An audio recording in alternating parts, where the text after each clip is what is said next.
We are live. Nice. What's going on, everybody? Welcome to the Barcast. My name's Brad. Kristian is this way, somewhere over this way.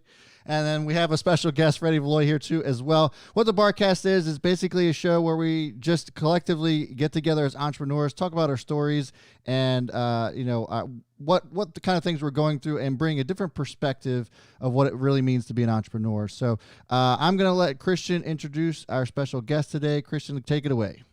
Yes, sir. It is my privilege and honor to introduce the guest today. We've been waiting. Brad, we've been talking a long time. A long ass time. Yeah, so we got my boy Freddy Valoy. There's accolades, right? So, so he has a Fred Talk podcast, which is awesome. He basically is breaking down, talking about people on the come up. So people from all walks of life. Yours truly was actually on it. It was a fun time. And then basically he's a comedian. So he's an aspiring comic. I'll let him get on into that, but that's really what we're going to talk about today.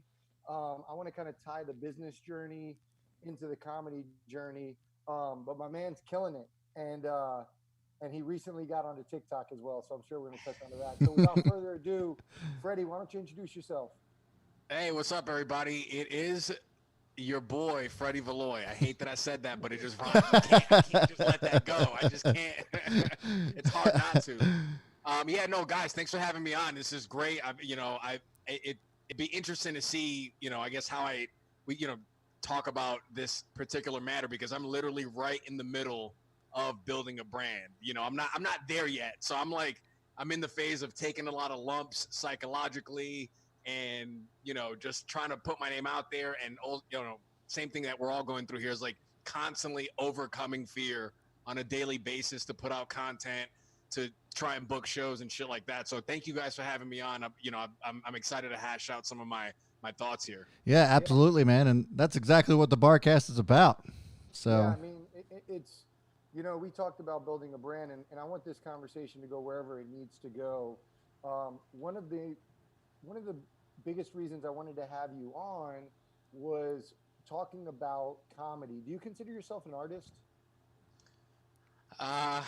It's weird. I guess, yes, technically I am. But when I think about me being an artist, it's usually me making fun of myself. Like the second I think I'm an artist, the roasting part of my brain goes, who do you think you are? Like, you're just becoming like, that guy. Okay, artist. Right. Yeah. Well, so what I've found is when I think about artists, and I come from the bar background and dealt with a lot of musicians, and what I found is there's like these incredibly talented people that never really made it. And I kind of chalked it up to like them never making the transition of viewing themselves as a business. And one of the things I appreciate about you, and I've never even really dug into it with you, but just on the outside looking in, is I feel like you have structure, and you have like you do treat it like a business. You enjoy it, but I feel like you're very intentional about that. So why don't we start with your journey getting into comedy? Let's start there. How'd you get into comedy? Like most people that start comedy, I was severely depressed. I was in the middle of, I just recently crawled myself out of like a 3 or 4 year depression. It just one of those moments in life where you stop and go, all right, what the fuck am I doing here? Who am I hanging around?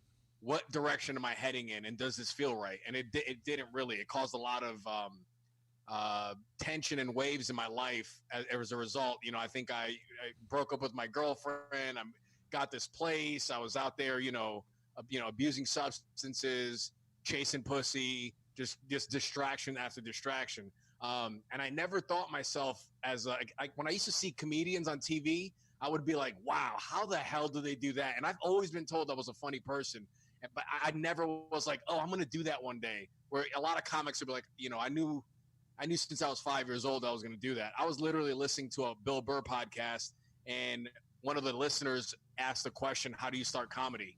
And he said, just, go up there, don't expect to do well, write 5 minutes, and just go up there and do it and just have fun. And I was like, if that's all it is, because I thought you had to go to some comedy school and like know people. I thought that's what it was. I didn't understand the inner workings of comedy. So I was like, all right, if that's all it is, I immediately put it on myself. I was like, if I don't do it, I'm a big pussy. That's just immediately how I looked at it. I was like, I need to see it at least what's up. So I went and did an open mic, and it was good. My set was okay. I got a few laughs. It was enough to get me like excited. And the big part for me was my girlfriend, because my girlfriend Rachel is like one of the least full of shit people I know. And the way she looked at me when I got off stage, I was like, hey, what's up? And she was like, I'm curious to see where you take this. She was like interested. And I was like, oh shit, there's something there. So I just ran with it. And then I just learned along the way. Like, you just, as you go, I'm thinking, all right, well, to be a comedian, I'm like, I'll do comedy like once a month, and eventually I'll be a professional comedian. No, I found out like through listening to another podcast, like you want to be going up at least every day. And I was like, oh shit, I'm not doing enough. Wow. So then I started, going up. Yeah, I try to go up every day if possible. I typically get 5 days a weekend, multiple sets a night, some of those nights. So Yeah, you're incredibly committed. I respect that about you, because you also have a full-time job in sales, and then you're working all day, and then you go in, and these shows are pretty late at night, right? yeah, it catches up to me. I'm still trying to figure that portion out. I'm typically the type, like, I want to do every show. I don't care how shitty it is as well, because I feel like those tougher rooms, those bar rooms where they're not listening to you, I feel like that's where the workout is. That's like the training grounds. You know what I'm saying? A comedy club that's packed to the brim is fucking easy, and the crowd's hot. Everyone's close together. The laughter's contagious. But the open mic where they're watching sports, like my first big win in comedy, I was like 6 months in. I went to this open mic at a bar that's music. So that's just another level of like difficulty. Like, they're there to listen to live music, not to some idiot thinking he's funny, not that good a comedian go up there. And I had bombed like the last 3 times I went up. The place was packed, and they were watching playoff hockey. So I'm like, I ate a bunch of food. I was super high, and I ate a bunch of food, and I was like, all right, my belly was full. I was like, I'm going to go home. I was like, I can't do this. There's no way they're going to listen to me. I was like, fuck this shit. So I go home, and I'm sitting down on the couch, and something just doesn't sit right with me. Then I start pacing around my living room, and I start being like, you fucking pussy. I was like, so you're going to overeat, and you're not going to – it was negative self-talk, but it got my ass. I took another hit of the bowl, and I went back out to the fucking place. And I go up, and within a couple did we lose him? I think we lost him. The beauty of live Barcast. That was abrupt too. What? He dropped his jaw. What? I said that was abrupt too. It wasn't even like I'm cutting out and now I'm out officially. It was just snap. Well, we'll wait on Freddy to come back, I guess. It was really compelling. I was really waiting on hearing the rest of that story. It's I can't imagine like the first time getting on stage. Bro, I'm on YouTube and thousands of people watch me all the time, and I could not do that. Like, you can't see their faces. Right. I'm just looking into a piece of plastic, like. That would be wild. And like, the thing they say about comedy is like, and I'm sure he'll talk about it, is like, everybody, you could use the same joke in a different room, and one, it just like everybody goes wild, and then the other one, it bombs. Like, right. You just don't know. I think anybody who wants to get into sales should do stand-up comedy, because if you can deal with bombing on stage and that rejection, yeah, that's a really good idea. I never really thought of it that way, but yeah, no, I almost kind of wish I would have done that before I started doing this YouTube thing, and because there's a whole 3-year story of me looking like an idiot, and then still looking like an idiot now, just not as much as I did before. Yeah, exactly. I mean, it's funny watching some of your old videos. Oh my God, bro, it's bad. That's hilarious. Still, my favorite are when you're like talking and the mic's not working. Oh my God, those, and I mean, there's plenty of mishaps. Calling everybody fucks, that was a good one. What was that?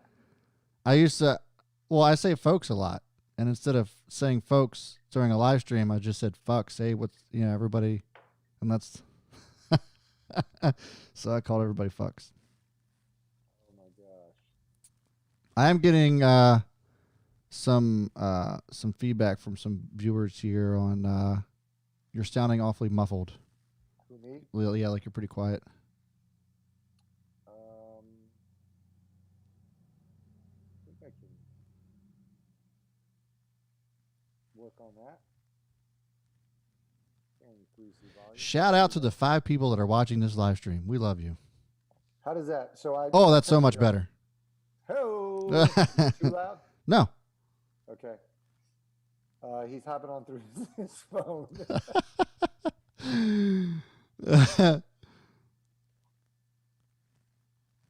By the way, Jeff, I see you watching. This is for you, buddy. I should find out how to send this to you. This is really good. So this is a local brew. Since we're on the Barcast, we're talking about what we're drinking.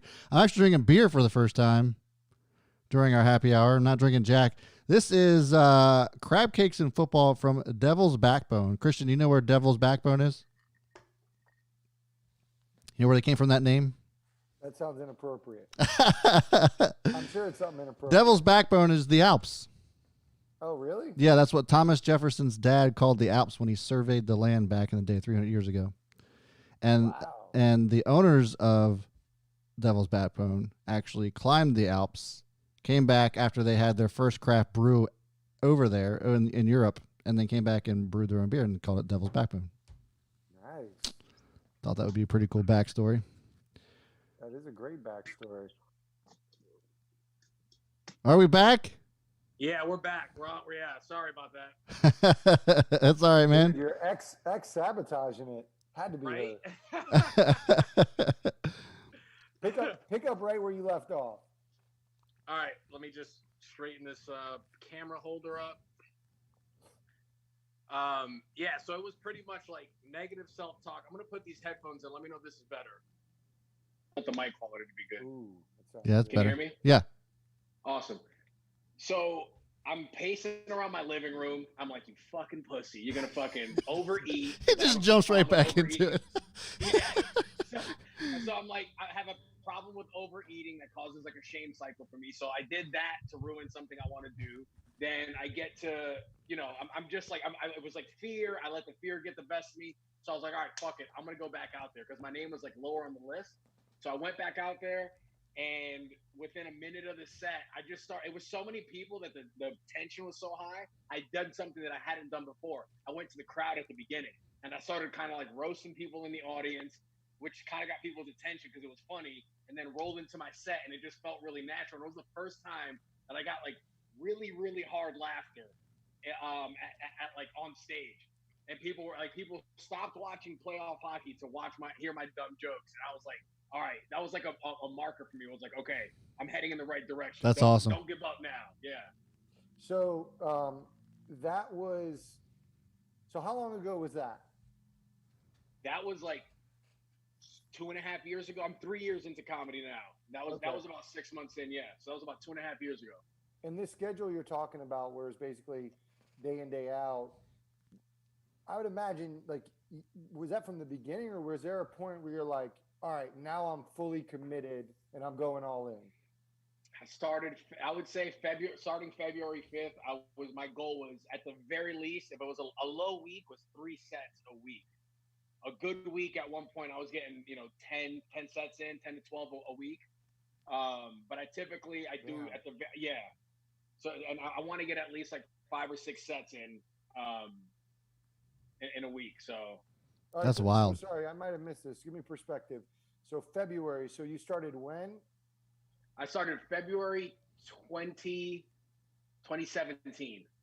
February 5th, 20. Yeah, February 5th, 2017. And immediately you were doing it 3 times a week? No, it was like the first 2 weeks. That was like once a week or something like that. Like, yeah. And I was thinking, I thought I was doing extra by doing 2 in 2 weeks. Yeah, I was like, oh, if I do like once a month, just go up there and be funny, like it's gonna all work out. And then I realized a couple weeks in listening to a podcast, they were like, you got to go up there every day. Then you find out guys in New York are going up 3 or 4 times a night. Jesus. So that helps you turn jokes over faster. So like by the end of the night, you do 4 sets, you can kind of tell like a joke can evolve, it can grow. Whereas like my joke may take a week or so to evolve or grow, and it's all different for everyone. That's the thing. That's a great thing about comedy, that there is no roadmap. Somebody could blow up in 3 years, somebody else in 17 years. So, as far as at what point do you consider yourself a business, or do you still consider your comedy a business? And if so, at what point was that? Was that from the beginning, or was there a point where you consciously made that decision? At the beginning, I was like, this is a hobby. But I think I knew deep down what I really wanted out of this. I was definitely going the safe route. This is just a hobby. And I think a little bit before the year mark, I was like, okay, no, this is what I want to be doing. I was like reading about artificial intelligence and like listening to podcasts on it. And I was like, oh my God, they're going to take all the jobs. I got to do a job that a machine can't take. I was like, that's another reason to do comedy. I was like, that's another reason to do comedy. And then finally I was like, fuck it. It just something deep. It just felt right. I was like, this is what I need to be doing. It's a crazy thing. I'm going to do it smart, but I'm going to go all in, you know? Yeah, I mean, I don't know how many people actually engage in their hobby every single day. That's a little bit, I think that would be the first clue that I probably am meant to take this a little bit more seriously. Yeah, that's true. Yeah, and I would get like, it's one of those things where I care about it so much, so like fucking up, well, I could tell I cared about it, and there's not many things that I would get that like crazy about.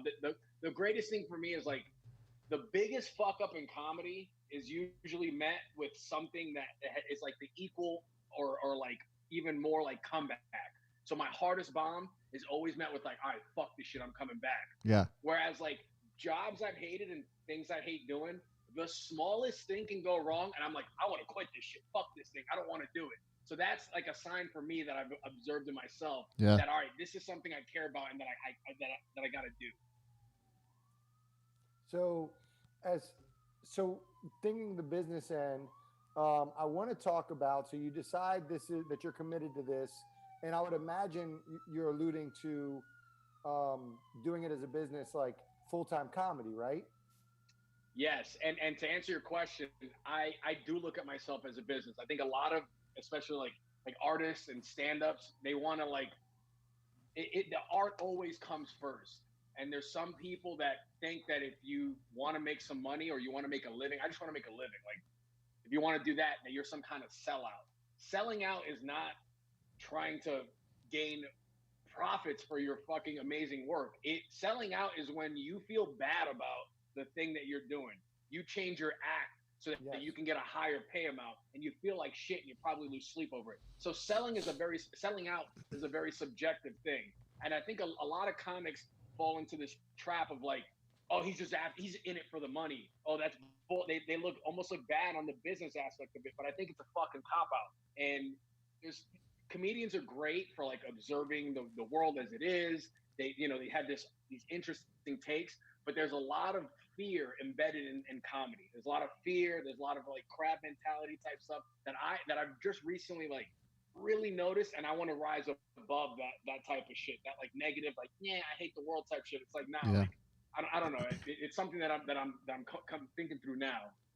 Yeah, and what you're saying is almost like it's when you're inauthentic, right? Like if you're inauthentic or you figure you're being something you're not, of course it's selling out and it doesn't resonate typically.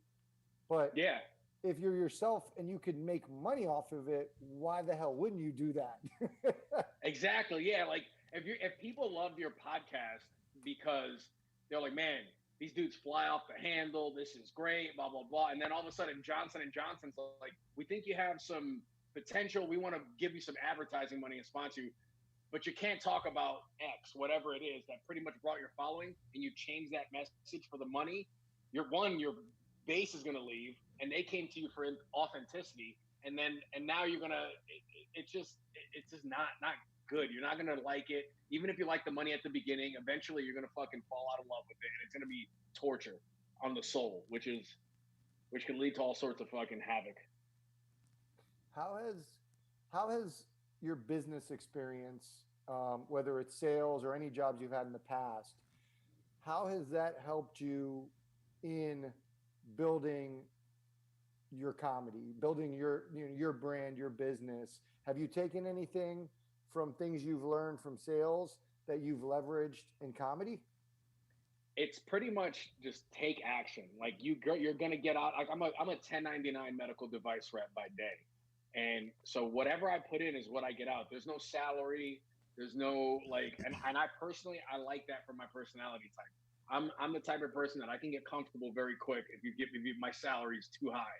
Whereas like I'd rather, go out and hunt, leave the cave, kill it, and bring it back myself. Yeah. Now that causes it's a little sometimes it can be volatile, especially at the beginning, but that plays with my personality type. Like I like big risk, high reward type things, and that sometimes can be my downfall. But overall, I feel like I'm personally winning because of that mindset. I like the rush of doing. Throughout my life, I've generally leaned towards things that are more difficult, which is one thing I've observed. Like I was a wrestler. That was like my first first thing I really fell in love with. I wrestled in middle school, high school. I was a D1 wrestler. Then after that, did mixed martial arts. I didn't love it a ton, so I only did that for a couple of years. I needed something to help me lose weight, so I was like, all right, I'll do a few amateur fights. I was 3-1 doing that. Then I sold copiers, so now I got into sales, which is another difficult thing. And then now stand-ups, I always think about almost every day. I'm like, which one's harder, stand-up or wrestling? I still don't know what it is, but stand-up's my thing now. It gives me that feeling of like getting my hand raised in the middle of the mat. Man, you love that misery, bro. I tell you what, though, I mean that's yeah, I mean what you just described is the everyday entrepreneur, wanting to work for yourself or going out and hunting and bringing it back to the table is that analogy is essentially what every entrepreneur does. They don't want to answer to the man, and it's kind of like what you were saying. If your almost kind of like you were saying, like the salary's too high, then you get too comfortable. And most entrepreneurs that I have known, they create these successful businesses and then kind of get bored and start all over again because they have to keep going after something. So it plays into exactly what it is that you're describing. Yeah, that makes sense. I remember when I was still in my very fearful stages of comedy, I got my first like solid 5 minutes, and I was like, "Oh my god, I'm just gonna hold on to this 5 minutes because it was so hard. Took me so long to get here. This is the set I'm gonna do." And I tried to just run that same 5 minutes night after night. What ended up happening was before I actually realized it, I was getting bored. The jokes weren't hitting as hard. It's like the crowd could notice that I was tired of the material before I even really noticed. Yeah. And then I was like, what the fuck's going on? Went through this like depression, wrote some new jokes, did some new shit. And I'm like, oh, now I see. I'm just not in my nature. I can't sit on the same thing. I also would need to change it up. So that sentiment of like starting a business and then starting over, that made me like excited. I was like, oh yeah. Like, it's like, I don't know. It's like this warrior mentality. I don't know. Yeah. Let's get into your digital brand. The interesting thing I find about what you do is it's not physical, right? Like you can't touch it, you can't see it, but it's you and that's it. And so to me, it's incredible for somebody to be able to see success. And then you talk about people that are huge, like that's just all internal. So you have to leverage all these other pieces. So talk about how where your presence is digitally. I know you started with the podcast and you have other platforms. Talk about how they came about or where you're at and then how they tie into how you leverage them for comedy. Oh man, so the road to social media is interesting because there's a sect of especially before coronavirus of comics that were like fuck social media, it's ruining comedy, this and that. And I remember watching, my buddy was watching this porn documentary on Netflix. And I was just, I was cooking in the background and like tuning in every now and then. But one thing I noticed was that there was a group of porn stars that were mad about the internet change, and there was other ones that rode the wave. It's the internet's a force of nature, and they rode that wave. And the other ones that didn't, they weren't successful. And that's not even the important part. The worst part was that they were bitter as fuck. And I was like, ugh, that shit it just looks gross. Like bitter people, jealousy, that shit just looks gross. I was like, I don't want to be that. And a part of me when I first started, because you think of this idyllic version of the artist, I'm thinking like, oh, I'm going to be a comedy purist, no social media. I was off of social media. I was done. And then I started thinking about it. I'm like, what Why? the fuck? I actually like social media. I actually like it. People like it. Before I even did comedy, it was something I would be silly on it, and I would get people reacting. I'm like, whoa, this is something that I know it's essentially going to be necessary. I'm going to do it, and I'm having fun with it. I'm not like making myself uncomfortable or selling out to do social media. I was like, so fuck it. I'm going to ride my wave and just fuck it. And the thing is that you want the validation of your peers as well in stand up. So when they talk shit, it stings a little bit more, but you just got to push through that. And it's hard. It's hard. Even getting on TikTok for me, that was another one, because even now, regular people were shitting on TikTok. And I knew, I was like, with the platform, I was like, this thing is like, objectively speaking, is an amazing platform. You got a whole generation of kids that can now be creative on the spot. They're learning how to edit videos, clip songs, create a story within that app. That's gonna change that generation in ways that we can't even think of right now. And I was like, man, this is cool. But then my block was, well, I don't want to do these corny ass dances. I don't want to. I thought it was just the dances. Then when I went on, I'm like, okay, no. I started seeing things that were a little bit more my liking. So I fucking dove in. Thank you to Kristian for doing the one TikTok a day in May. He challenged me to do that, and I'm like, all right, great, this is perfect. And what I love about that is that it removes the perfectionism aspect, because some days I put out a lazy TikTok, and I got to be okay with putting out shit work, and which is the nature of digital content. Not everything's a masterpiece. It's just about putting it out there. Yep. Yeah. So I want to, let's get right into that. We had a conversation right like the end of April, and somehow TikTok got brought up. But basically, what happened, Brad, was I had mentioned that I thought Freddy would be great for TikTok. Like, he has this character on Instagram that is Francisco, and I'm like, as I was watching TikTok, I kept thinking about him, about Freddy, and so we started having that conversation. And he said he already had it, and kind of wanted to get in, was thinking about getting into it. And so I was like, you know what? I've been wanting to get into it. So like, me, I'm like the competition guy, and I like to do whatever streaks. So I'm like, let's do every day in May, we post a TikTok. And it was, in my head, it was more for him, but like deep down, it was also for me. Like, I want to know in my industry, like, if this is going to blow up, I want to know it. So every day we have to post at least one piece of content on TikTok. And I'll tell you, it was a pain in the ass experience, but it's been so great, because the first 5 days I'm looking at his content compared to mine, and he's blowing me out of the water. And I'm like, God, I feel like an idiot. But once those muscles started going, he still blows me out of the water, but like, I can feel myself getting more comfortable, and also learning the platform that it would have taken me probably months to get to the point where I am after 15 days. That's good. I had a feeling you did the challenge for me. I was like, I feel like he's doing this to push me. I was like, but let me not be narcissistic and think everything's about me. But dude, that's why you're like a big brother to me, Kristian. I love that, dude. Like, oh, it was all for you, man. It's like you want to do things for people that you want them to do for you. Yeah. I feel like, you're the people you surround yourself with are really important. And largely, when we're growing up, we don't have much control over it. And so I feel like there's a lot of people that, as they get older, they do audits, right? Like, we grow at different rates. And so at some point we have to do audits, because it's not uncommon to be surrounded by people who are largely negative. And people look at you, and I feel like the negativity comes from, they want to pull you down to basically make themselves feel better, to know that, okay, you're not better than me, you're just as flawed as me. And if you can surround yourself by positive individuals that build you up.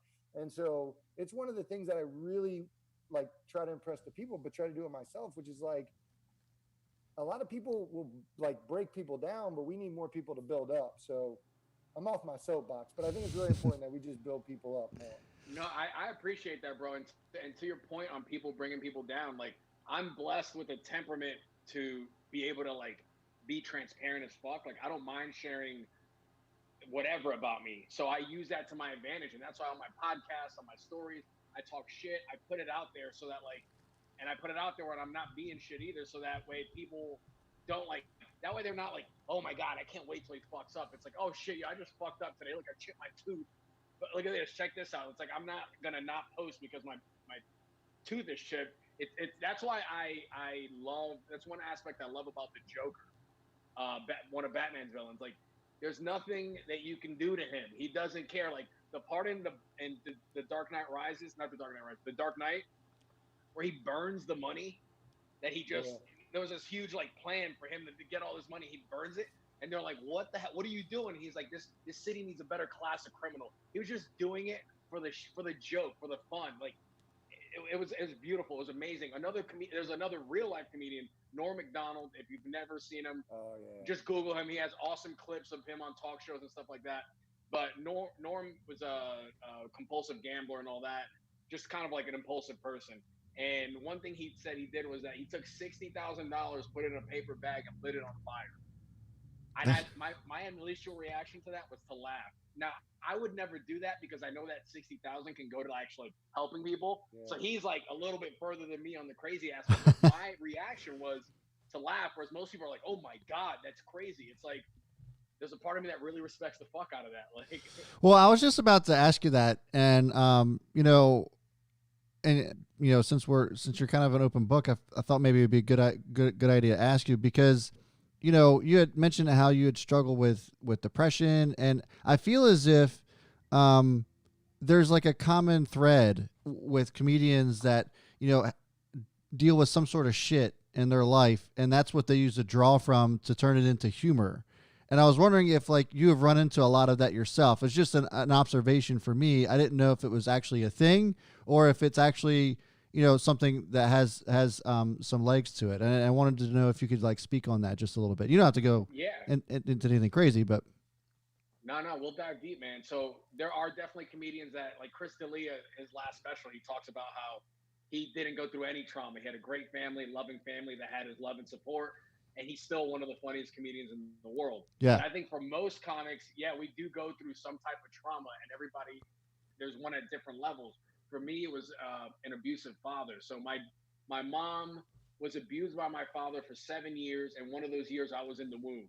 I didn't know about this, so I started researching trauma and all this stuff. But those first 7 years are very pivotal into how a person responds to their environment. Mm-hmm. So I noticed patterns in how I respond to things like a person that's been through trauma. And humor is a way for certain people to process fucked up emotions because everybody does it differently. But people, speaking from experience, someone who uses humor, like it's a natural mechanism that happens. Like I'm not trying to think about this fucked up thing. Like, ooh, let me see if I can piss people off. Right. No, this thing pops up in my head, and a lot of times I'm like, whoa, now's not the time. Like then a lot of times if the environment's right, I'm like, I'm gonna let this out and see what happens. Like I don't know. But yes, trauma was huge in my life in the first 7 years. I don't remember much of it. And it was something that I read in this book by Robert Sapolsky. It's called Behave, and it's a comprehensive look at why you make the decisions you make, all the way from like social, cultural, biological, like at a genetic level.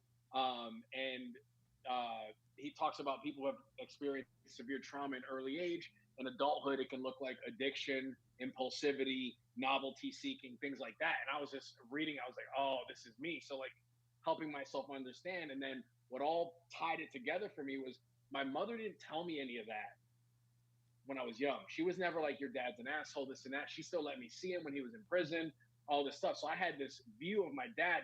He's awesome. He took me to a Yankee game and blah, blah, blah, this and that. He's great. My dad was this big time drug dealer in New York City. He was very well liked in the streets, but he wasn't very good at home. He was more worried about what people thought about him outside the house than taking care of himself and his family inside the house. And I found my mom ended up telling me what she did, what kind of things he did. This was like not only physical abuse, but like emotional and psychological abuse. He would sleep with her friends, come back to the house, underwear with the lipstick marks in it, tell her to wash it and say, oh, that was from your best friend. to let her Jesus. know that she doesn't have friends. Then like anybody would ask, Mom, why didn't you leave him? Why didn't you leave him? She was like, I tried to leave him. And the time that she was serious about leaving, he held me out by a window and said he'd throw me if if she wants to leave me. Now, who knows if we would have actually done it, but who's going to take that chance? Right. You know what I'm saying? Like, he could have just done that as a scare tactic. He's a huge narcissist, but who fucking knows? Like, this is like a guy that comes from old school culture, Hispanic machismo type shit. Like, he can't be wrong. He can't be, whatever. So years later, 18 years he does in prison. Um, um, he gets out. I'm like, yo, I'll let bygones be bygones. I don't hold grudges. I'm not that type of person. I go visit him a couple times in the Dominican Republic. We have a good time. He ends up having a mistress, which is, whatever. But I'm like, hey, life's complicated, whatever. He gets her pregnant. So now he's 55 years old, and now I got a new baby sister. This is like 4 years ago or something. Jesus. Like yeah. So I'm like, all right, I didn't care about that because his mistress is fucking cool as shit. She was awesome. She's like way cooler than my stepmom, who he's married to now. And I was like, oh, this girl's awesome. She showed me around DR. Awesome girl. Her and I bonded. I was like, this is great. I can come back visit my dad. She takes us around. And then I get a call that he beat the shit out of her for, whatever reason. He said he wanted to he told her to take the kid, my little sister, to the hospital, and she didn't do it. Told her multiple times. He hit her. So I'm on the phone with him. This is a 30-minute mark where the whole 30 minutes I'm trying to explain to him why it's not okay to hit a female. And he was just like, no, you don't understand. You can have a girl that can do whatever she wants, but that's not the way I do things, blah, blah, blah. So now I'm like, all right, let me find a way to connect with this motherfucker on a deeper level. Maybe he doesn't give a shit about this girl because he's only known her for a few years. So I go, hey, man, when you do that, it reminds me of when you used to beat my mother, Yeah. Thinking that he'll be like, oh, shit, because he does love me. I can tell that. He like literally tells me I'm his favorite, which is fucking weird. But so I'm like, all right, let me connect with this guy. I go, it reminds me of when you used to beat my mother, and that was a really bad time for me, and I'm still dealing with the trauma from those days. He starts defending himself. He starts justifying, well, you don't understand what your mom did, and blah, blah, blah. And after that, I was like, all right, we're fucking done, dude. Yeah. We're done. And yeah, so it's not even that he beat my mother, because if he were to do that and then apologize, I'll let bygones be bygones. But because some people, older generations, or some people culture, they're like, well, that's your father. You need to work it out. And Yeah. I'm like, fuck that. Right. What do I look like hanging out with somebody that beat the shit out of my mother and is not apologetic about it? Yeah, and still does it. Yeah, exactly. You put that on paper, you're not hanging out with anybody like that. I don't care if you're my father. I don't care if you're fucking me. I'll off myself if I was that kind of person. Right. Shit. Yeah, so that's where I'm at with my dad. I did like 2 years of therapy, worked through it, and that's he's cut out of my life, and with all good reason. Now I did have a male in my life that I looked up to, and that's my stepdad, Joey. The funny thing about this is that my biological father was a big time drug dealer in New York, and my mom remarried a guy who is now a retired NYPD officer. Right? You don't have no type. Right. You can't make that shit up. You can't make that shit up, man. Yeah, dude. So and he was great. He was awesome. What I love about him and his parenting was he always said no to me. Always. Anything we asked him, can we go outside? It was always no. To the point where I was like, fuck him. I'm not gonna ask him anymore. And if my mom was like, ask your dad, I'll be like, never mind. I'm just gonna go back to my room. So I heard no a lot growing up, which I think in my adult life was good for me, for sales and just general life shit, because you get no so much. I don't think a lot of people, you can tell you can tell certain people they don't hear no a lot in their life, and they're very annoying people. Would you consider I mean, we talked about depression. I think it's important for me. I think it's important for men especially to be more open about their experiences and their feelings and the tough conversations. And I appreciate your self-awareness and how open and candid you are about the struggles you face. Is comedy therapeutic to you? Is doing stand-up therapeutic to you? Absolutely. Yeah. It doesn't replace therapy. I hate when people are like, "Oh, this is my therapy." It's like, no, you should, if you're feeling it, you should get some actual therapy. Yeah. But yes, Everybody needs a it little is couch like, time. I always say that. yeah. It's like going to the gym, man. It's like that mental workout, that like psychological, emotional work that I think a lot of men need on just like how to feel and sitting in feelings and not distracting away from the feelings. But yes, stand up is my biggest form of like getting it out there. I feel good. It's especially if I have a good set the next day. I just the more I'm doing stand up, the better my life is going. Same thing with like longboarding. Longboarding is another form of expression. It's different. It's not as like important as stand up is to me, but it still gives me like I don't know. It just gives me this feeling. I just know a correlation. Like the more I'm longboarding, the better life is. Yeah. So I wanted to go back to your podcast and so the platforms you're using. So right now you have a podcast, Fred Talk Podcast, and you've recently gotten onto YouTube. Yes. That seems like those are your two big focuses as far as the platform. Is your podcast? Did you start your podcast to as a piece of your comedy, like as far as your brand for your comedy, or is your podcast meant to be something independent of your comedy? I started the podcast the same reason most people started. It's like you're in a midlife crisis and you're like, what am I going to do here? I got to do something. um, so yeah, I noticed that a lot of comics had podcasts, and I was already thinking about some kind of show. I recorded like a couple versions of Fred Talk like a year before I actually launched Fred Talk. And like most things, I just thought about it for way too long, and I started getting depressed and sad, and I started getting frustrated. That's when I know I need to make a move. Is if I look at someone doing something and I get frustrated because that means I want to do it too. I did the same shit with longboarding. I did it and I was like, oh, I'm gonna learn how to longboard dance. And then it was too hard, so I was like, fuck this shit. I'm 30 years old. I don't need to be fucking learning how to longboard dance. And then I'm looking at these accounts and I'm getting mad watching these kids do tricks. And I'm like, no, I'm gonna do it. So I committed to doing it, and now I'm like a decent longboard, and I feel better about it. Like I didn't, I overcame the excuses I wanted to make up. But yeah, I started the podcast as an extension. I was like, this would be a great way to work out bits. I like having. There's been so many times in my life I talk to strangers, and I have this thing where people will open up to me and tell me shit. Like I'm talking about, I just met them that day, and I don't know what it is. I'm not looking for it or whatever, and they just trust me with shit. And there's been a lot of moments in my life where I'm like, damn, it'd be great to have this conversation recorded. I would love that. Like Yeah. so, and that's essentially what it just made sense for me to do it. Wow. So, in your mind, how does the podcast, YouTube tie together to your stand up? And, obviously it's still growing and you're still obviously figuring it out, but how does it all fit together? So we live now. I feel very grateful because back in the day, stand-up comedians, there was like everybody got funneled into like one, maybe two routes. You do stand-up, then you maybe get a sitcom, or you get a movie, or you have to wait until like there was a gatekeeper. Mm-hmm. Now because the internet, that shit is gone, and now I'm not looking at it as like, oh, I'm waiting for this person to give me my thing. It's like now I have to go out and get it. I have to build my following organically through my podcast, my YouTube channel, and I have to create a following there to where I can sell tickets across the country. Because my goal, excuse me, around the world, my goal is to travel the world making people laugh. And YouTube's like, that's where I think I held off on the video aspect of things out of pure fear.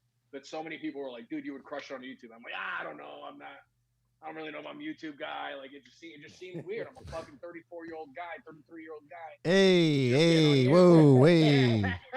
hey. But those are the things you think about. I'm like, am I goofy for doing this shit? And we're not. It's just overcoming that fear, Yeah. and it's to our benefit. So now I love doing the vlogs. I love putting the video aspect on the of the podcast on my YouTube channel, and that's where like if I can get like two people to subscribe from this podcast on my YouTube channel, Freddy Valoy, this would be a massive win for me. But yeah, Yeah. so that's what I'm doing now. Is I'm working to build my following, and then I have like, you know, they say it takes 10 years to find your voice as a comedian. Then I see like, all right, this guy did, Chris D'Elia did his first hour special at year 7. And I'm like, okay, let me set a good goal for myself, because I've had a bad habit in my life of setting my goals too low. So I'm like, all right, I want to do my first hour special. I want to be touring and selling tickets at year number 5. I just Okay. finished year I just finished year 3. All right. But if I can have an hour of comedy by year 5, a solid hour that I can go and I can sell tickets to, and I can just do stand up, great. This year was supposed to be the first year of my live podcast. I'm gonna have my therapist on, but COVID fucked that up.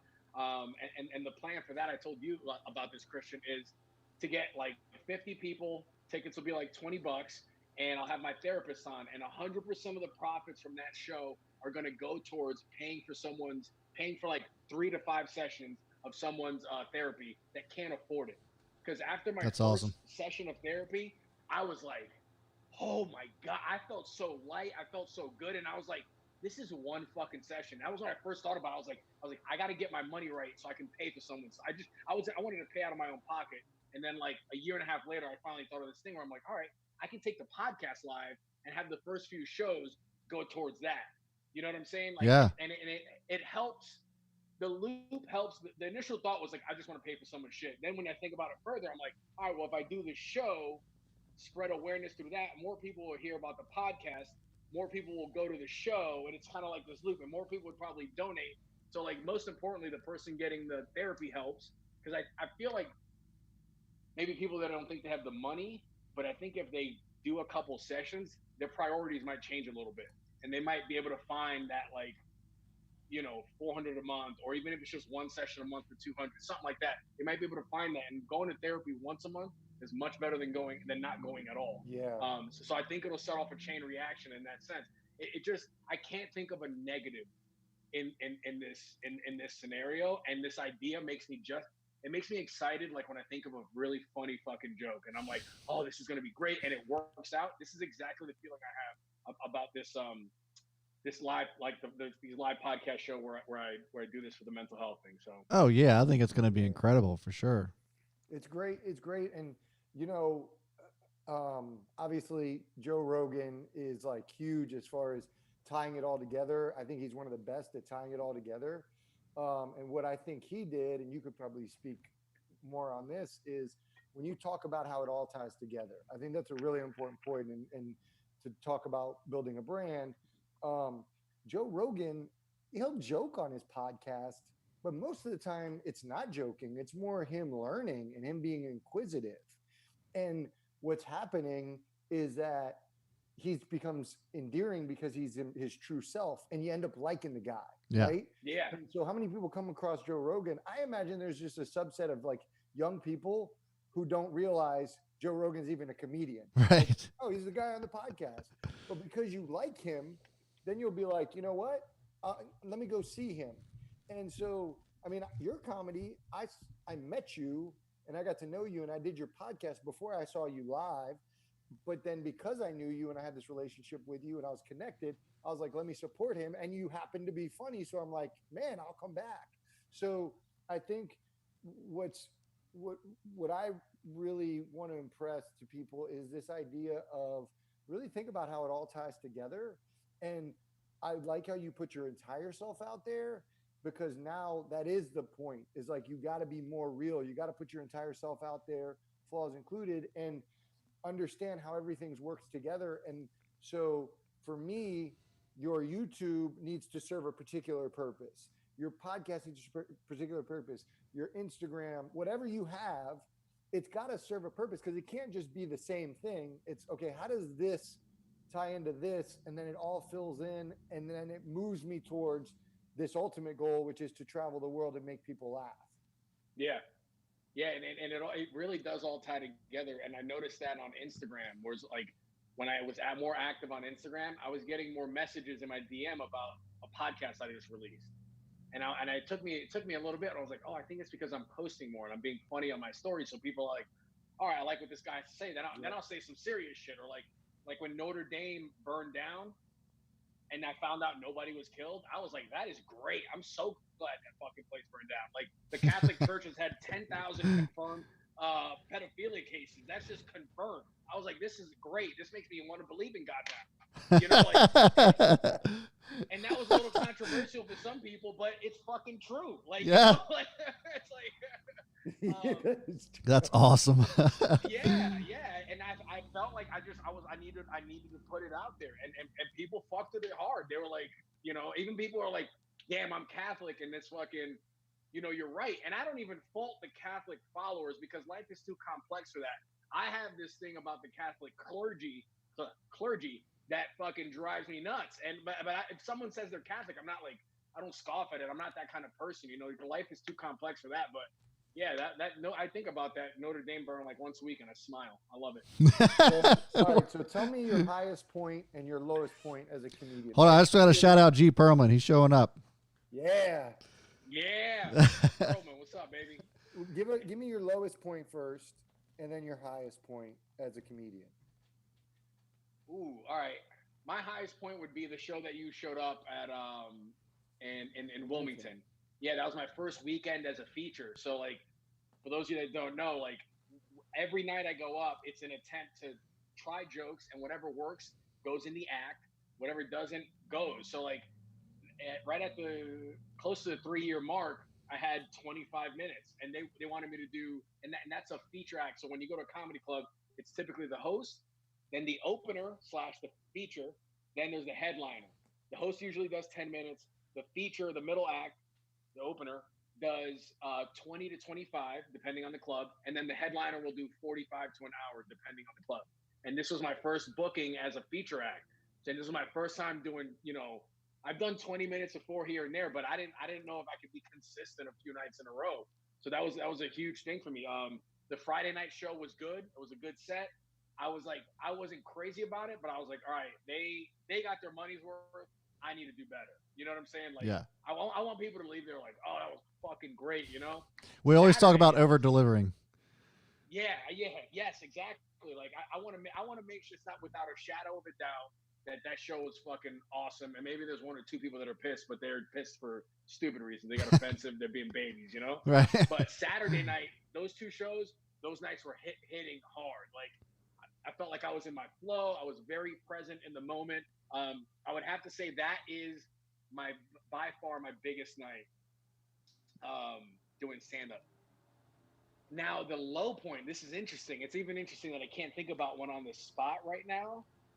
Because like I said, whenever it does fuck up for me, I just usually bounce back with just like this tenacity of like, I got this. I'm going to figure this out. Low point. Well, I mean, let me help you. I'm going to make a comment and then I'm going to help you.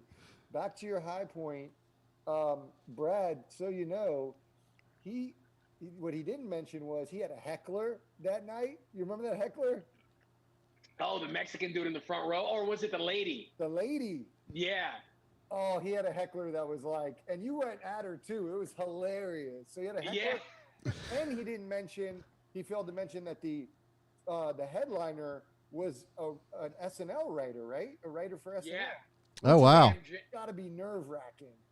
Yeah, Sam J, she's an awesome comic. She's like, her stuff's great. I love comics that are just honest with their comedy and they look at things objectively. I think it's weird when a comedian takes, I'm not saying that it can't be done, but when a comedian takes a hard political stance on one side, because then to me, like, you're kind of like, your vision is blurred. You should be able to make everything funny and hit both. And if you do that, you hit both sides, you know? Yeah. And if you have Republicans and Democrats in the room, they're all laughing at each other or themselves, right, on what they believe. Like, that's to me what a good comic does. Like, and she did a great job on hitting both sides, like doing the race stuff and doing the political stuff, and everybody got it.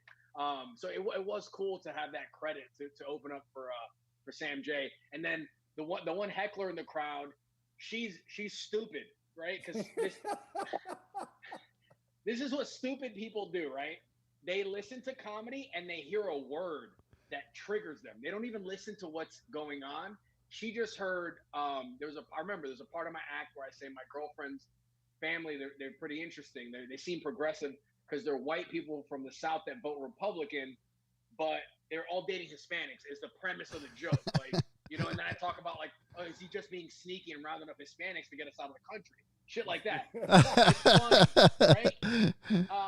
She's like, boo. And she's like, I love Trump. Like, she thought I was like, because I said there were Republicans, I was going to say something, but she just heard Republicans from the South. And she was like, oh my boo, God. I love Trump, blah, blah.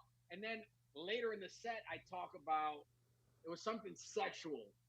It was something sexual because it was like, something about, I have this joke. This is so stupid, such a dumb joke, where I talk about going through depression, and one of the things that helped me was going to things in my childhood. So like skateboarding, reading comic books, thinking about my best friend's mom when I'm jerking off. Like, just those things, like, you know, I was like, thank you, Maria. And then she was like, boo, the same lady. And I said something like, I forgot what I said. You upset like, nobody jerked off to you. Yeah. I was like, who is that? I wanted to see it. Who is that? Is that, are you old or young? I can't tell. And then like I went to go back to my set and she said something and it got quiet and I was like, yeah, you could tell she's fucking old and bitter. I was like, nobody jerked off to you, huh? Like, and then everybody laughed and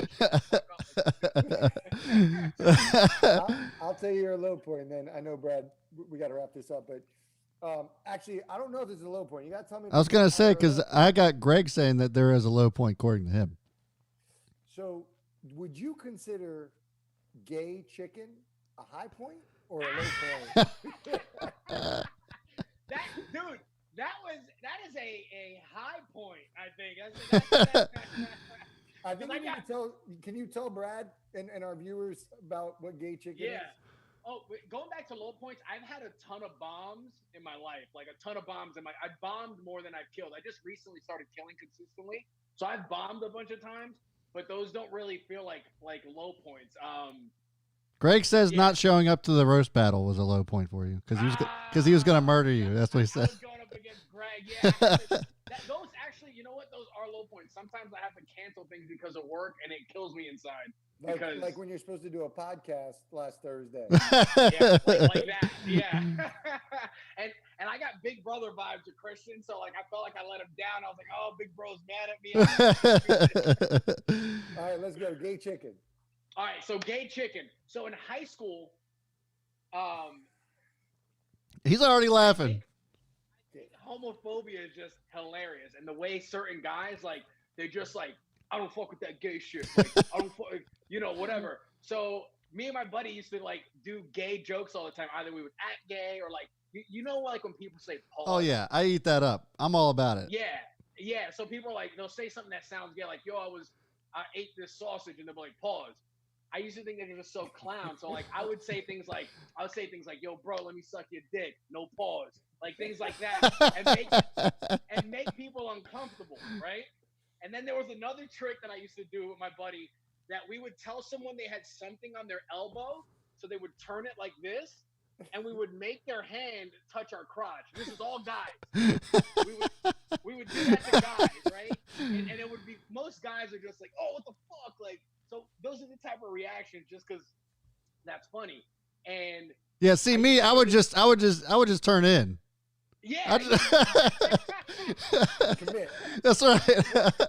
Word got around in the school and someone came around to me like, yo, Freddie, like they didn't know that I started it with my buddy Rob and they tried to do it to me. So I'm like, I would just be waiting and be like, just boom, grab his balls when he tried to do it to me. Okay, now that you have the foundation, gay chicken was another one of those things I used to do. If a dude was like, if we were roasting somebody or whatever, and we were close, I would literally just like, at a certain point, I would just start going like this. And most people would be like, yo, what the fuck are you doing? What the fuck are you doing? So we would do gay chicken where it'd be like two dudes, they go in for the kiss and the one to pull out loses. Now, obviously, I won like almost 100% of the battles, right? Then there was, which one was the first one I lost? There was a couple of times I touched lips with dudes, but that's the one that pulled out, right? So I get to college, and I was on the wrestling team. There was another dude on the wrestling team as well, and we were like partying, and this party, and somehow we get into the gay chicken thing. So me and this dude from Western North Carolina, which that was my first sign I should have knew this dude didn't give a fuck. I go up, we do the gay chicken thing, we touch lips. I'm like, all right, he's gonna let go soon. 2 seconds pass, he didn't let go, so I'm like, fuck it. I stick my tongue in his mouth. I stick my tongue in his mouth, and he goes, yeah, what the fuck? Like, yeah, I fucking won.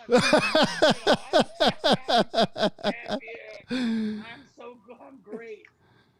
A couple weeks pass by, same scenario, same thing. I stick my tongue in his mouth. He fucking sticks his tongue in my mouth. Same guy, different guy. Same fucking guy. He came in for the rematch, bro. He came in. So we start tongue wrestling for like 2 seconds. Oh, Jesus. Finally, I go, I'm fucking out of here. I'm done. And that was the last time I did gay chicken. Oh my god. That is awesome. How does gay chicken even start? That's my question. Like, how does it start? Like, that's a terrible sequence of events, I feel like. I don't know. I think I started doing it as like I don't even know, dude. It was like a reverse machismo thing. I was like, you a bitch. You can't beat me in this game. Like, You can't be gayer than me. yes. I run the gay shit here. oh my god, I love So that. That is hilarious. In the truest sense, all right? Absolutely.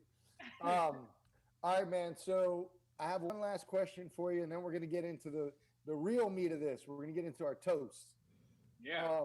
So again, the Barcast is really about peeling the curtain back on the journey, the business journey. And like one of the big things I want to do is what Brad and I set out to do is hopefully provide that little nudge for people to really make that leap, and those who are starting out to let them know that like there's other people a part of the journey. So one of the big pieces is like giving advice. So my question for you and all of my guests is, if you could go back to the beginning, what piece of advice would you give to somebody starting out as an artist that's thinking about, getting in or just newly getting in? If it feels right and true to you, keep going. Don't listen to the negative criticism. Understand that most people are little bitches. A lot of times yourself included. And when you can be aware of that, then you could actively fight the bitch inside you. So you don't let the bitch from everybody else get to you, and acknowledge the bitch inside of you and just overcome that little fucking bitch. The thing that's like, oh, I'm going to sleep for 5 more minutes, or oh, I'm going to eat the ice cream. And I'm talking to myself right now. This is a constant battle. Me too. Yeah, it's a constant battle. You fucking turn your head, and then the bitch is right behind you. He's breathing down your neck like that guy from Hey Arnold. He's fucking right there, right behind your back. So you gotta fucking hit the little bitch in the fucking face, just like Helga did, bro. And recognize, we all got a little bitch in us. Just don't feed them. And win most of the battles with the bitch, and you're gonna be doing than most people. You're gonna be doing better than most people. Most people are scared. Live your life, and in a way that the haters, they have no fucking choice but to like you, straight up. Sometimes hate like fuels some people. Use that for a little bit, but use it. It's like the rocket ship has like the big booster, but once it hits the stratosphere, it lets go. That's the hate. At some point, you gotta let go of the hate that can't drive you. But yeah, just fucking do you. I love that. Bitch. I love that. I feel like that's definitely a t-shirt. And then I feel like Brad's going to cut that clip. Don't be a little bitch. Yeah, I can cut it. I can cut it. Bitch. Yeah. Oh, please send me that. That'd be great. That is great advice, though. I mean, it's hilarious, but it's also great advice. And I will toast to that. Absolutely. With that said, we're going to now transition to the toast competition. Brad, do you want to explain what this is? So basically, the toast used to be a toast competition. We've kind of gone away from the competition part. But anyways, we've always made a tradition around here that we're giving toasts. Everybody makes up their own toast. And you guys can feel free to comment on which one you thought was the best. I traditionally just Google mine and find the funniest one. Kristian creates his own. Sometimes they're funny, sometimes they bomb. And I'm sure Freddy probably made up his own too. We'll see. So, but we all have originals today, I think, right? Yeah, I got original. I got a hot one. Inclusivity is the theme. I don't have an original one. The one that I had originally didn't make any sense. The more that I read it, it was terrible. and I realized that I was. it an original? It was. I think you should commit to that one. All right, you kick it off, Brad. All right. Cheers to beers and legs behind your ears. Yeah. Cheers to that. All right, what are you drinking, Brad? Well, I said in the middle, but when Freddie, Freddie wasn't had his curtain call, but I said I'm drinking Devil's Backbone. It's a Maryland local. It's called Crab Cakes and Football, and it is damn good. It's the first time I've ever had it, and it is real good beer. All right, so Freddie, would you like to go or would you like me to go? I'll have you go and I'll close it out. I got a good one, a heartwarming one about inclusivity. So. Perfect. So I'm drinking water, but I'm using my handy dandy Barcast shot glass. There we go. Oh. Can you see that? It has our logo on it. And this is for Brad. He's not here, but in spirit. All right. So here's my toast. All my toasts are original content. As Brad knows, I typically like to incorporate the theme. My theme is usually something with our guest. So this is what I thought about for Freddie, who, while we may look a little alike, he's Dominican. So just keep this in mind. I'm Puerto Rican. Raise your glass, please. Here's to Puerto Rico. You brought us the best dance moves, the most beautiful beaches, finest food, and sexiest women. And here's to the Dominican Republic. You brought us to Puerto Rico. Cheers. Cheers to that.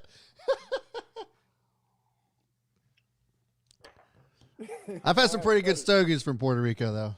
Or, Puerto Rico and Dominican. All right, I like that. I vibe with that. All right, guys, I got this multi-green kombucha. So it's kombucha and greens in here. So let's go. Glasses up, guys. All right. This is a toast about inclusivity. Shout out to the Jews and believe all she-males. Cheers. Cheers. I love it. Thanks so much for taking the time to hang out with us today, Freddie. Thank you. This was fun. Freddie, tell everybody where they can find you. Guys, subscribe to my YouTube channel, Freddy Valoy. And then on Instagram, Freddy Valoy, if you just click the link, it'll take you to one of the YouTube thing and hit subscribe. I do a vlog. I post my podcast there. My brand is essentially comedy with like some self-development shit in there. So I open up about things. I make fun of myself, all in an attempt to grow and put out good vibes. So thank you guys for tuning in. Kristian, Brad, thank you so much, guys. I really appreciate this. This was a lot of fun. Yeah, absolutely, bro. And once we're allowed out of our houses again, we'll definitely do this, in real life. And just an FYI, guys, all the links are down in the description is below. So yeah, please go check him out. He's got a few subscribers. He's getting there on the YouTube. Yeah. So really good stuff today, man. I had a ton of fun. This was awesome. I love laughing. Anytime I get a chance to do that, it's I'll take advantage of it. So I appreciate that. Awesome, man. I'm glad I could help out with that, dude.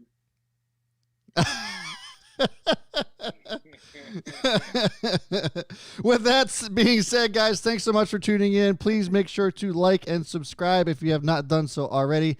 And that will do it for me, Kristian, and Freddie. And always remember, if you don't drink Jack, you're an ass. You're an ass. Have a good one, guys.